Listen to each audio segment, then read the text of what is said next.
Halo, kenalkan, nama saya Geraldine. Saya siswa IPA 2 di KBRI Vientiane Laos. Hari ini saya akan menceritakan sebuah cerita rakyat yang berjudul Kakak Beradik Tangge dan Bere, ditulis oleh Saliburo Tagore. Cerita ini berasal dari Kabupaten Alo, Nusa Tenggara Timur. Pada zaman dahulu, pulau-pulau di Kabupaten Alo masih menyatu, membentuk sebuah daratan luas. Dua pemuda, kakak beradik Tangge dan Bere, berangkat dari kampung mereka karena ingin hidup mandiri. Mereka mendirikan rumah di sebuah pantai. Bere, sang adik, mahir menumpak dan mengayak ikan, sementara Tangge tidak begitu mahir. Oleh kerana itu, mereka membagi tugas. Bere mencari ikan dan Tangge membakar ikan. Tangge menjadi bosan dengan pekerjaannya. Lalu Bere dengan sabar dan telaten mengajari Tangge menangkap ikan.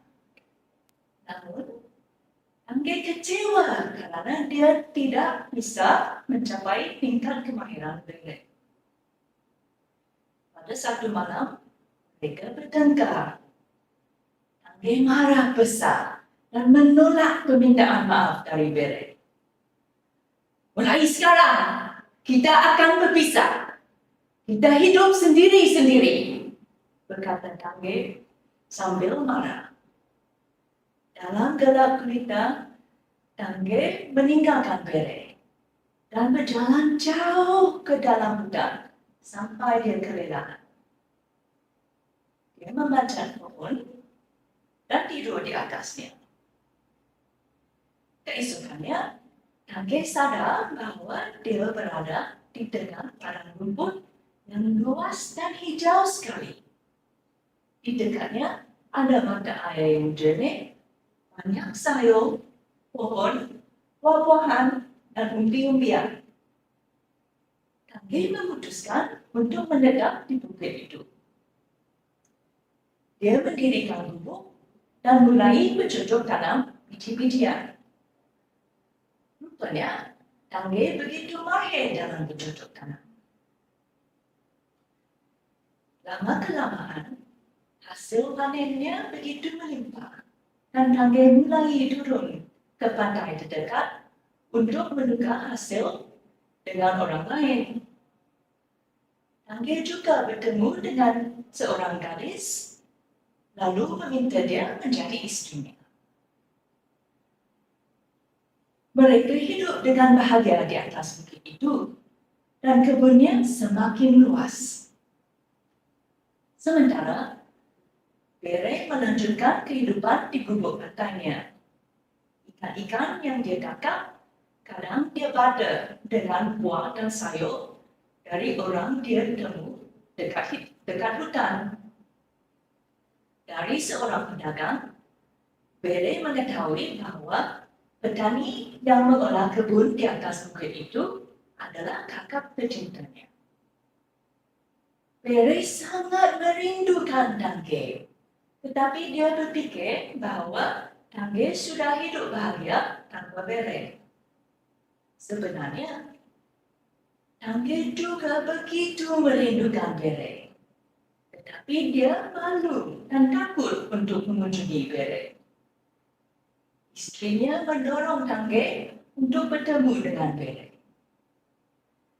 Pada suatu pagi, ketika Bere masih terlelap dalam gubuknya, seseorang membangunkannya. Bere terkejut. Orang itu adalah Tangge. Mereka larut dalam kebahagiaan. Mereka melupakan kesalahpahaman yang terjadi dulu dan bertukar cerita tentang kehidupan mereka. Bere, dari perpisahan ini, saya sudah belajar bahwa tidak semua orang harus memiliki keahlian yang sama.